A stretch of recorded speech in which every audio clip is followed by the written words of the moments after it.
Today we're working on a 2002 Ford F-250 Super Duty with a 7.3 liter diesel in it, and what we're going to be working on today is going to be the oil cooler and of course making sure we have the gaskets to go with it. So we're going to show you a few tips and tricks on how to remove the old oil cooler and reinstall the new oil cooler using the tools that we have, and of course again the new gaskets, which is vital when you're working on a job like this. So we'll get started and show you some of the first steps of getting this process done. Before we can get started with the removal of the old oil cooler, there's a few steps we're going to have to take. We're going to have to drain the radiator fluid at the front of the engine on the driver's side. It's going to be at the bottom of the radiator. There's a drain valve there for you. Then we're also going to have to drain the oil, remove the oil filter, and then disconnect our block heater up here. Those will be the first steps involved in getting this part removed. So drain the oil, drain the coolant, and then we'll get on to the next steps. Now that we have our oil drained and our oil filter off, we're also going to have to drain the remainder of the antifreeze that's sitting at the block here. So just above where you pulled the oil filter off, you're going to find a plug right here.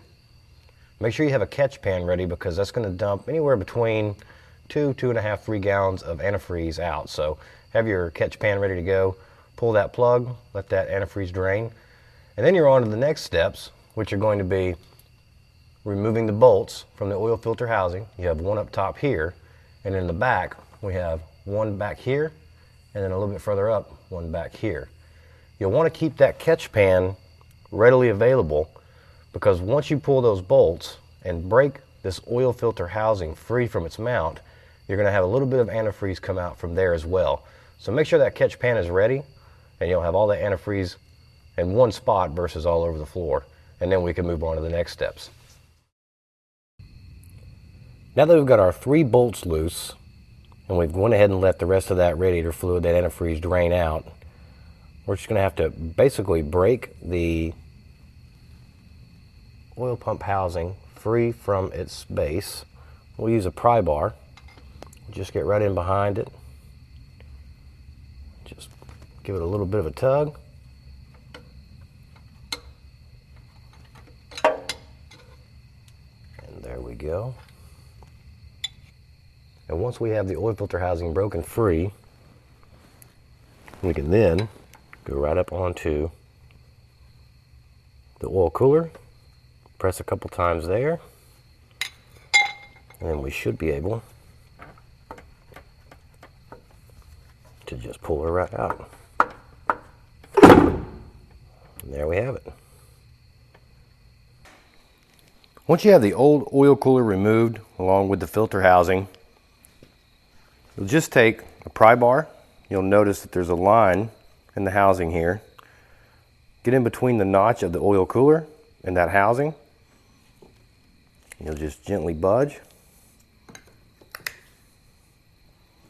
And you'll notice that the cooler will start sliding out.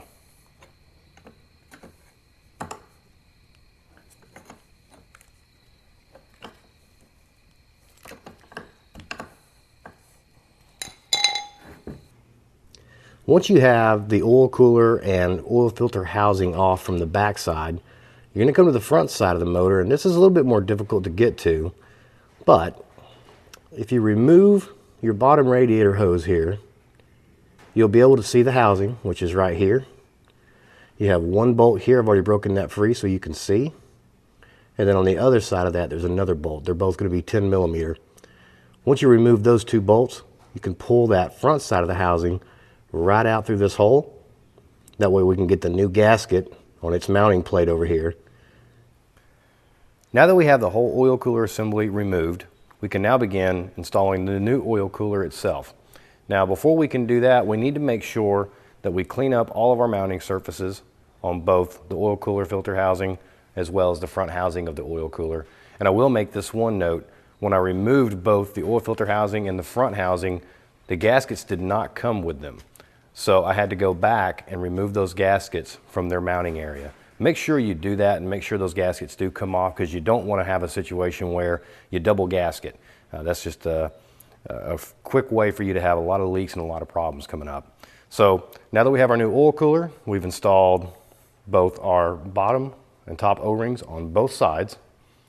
And the way we want to put these in after we've gotten everything cleaned up and ready for reinstallation, you don't want to put a lot of pressure on these housings. These are just soft aluminum. So we'll put our oil cooler in position, match it up with the notch here, along with our tab. And we're just going to smack that in with a rubber mallet, holding the actual housing itself. You don't want to put this on the floor or anywhere where it can get cracked. So you'll just slip the cooler itself into its spot, lining up the notch, and just give it a couple of light taps with that rubber mallet, and it'll pop right in for you.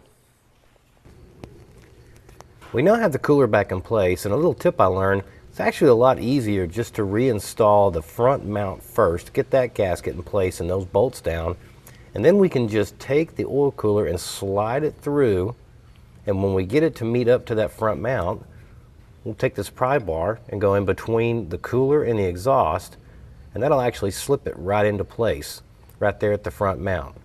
Now, be sure you make sure you get your new gasket installed, and you want to make sure that that goes over the heater coil first. Then you can get that lined up with the bolt holes, get your bolts put back in place, get those torqued down, and it's actually a very easy install once you get those few things taken care of. All we like now is reinstalling our heater plug, getting our antifreeze plug put back in up here where we drain the rest of that antifreeze. Then we'll go ahead and fill up the oil filter, put a new oil filter on, refill that antifreeze, and then we'll just check for leaks and make sure that everything's sealed up nice and tight. And after that, we've done the oil cooler on this truck.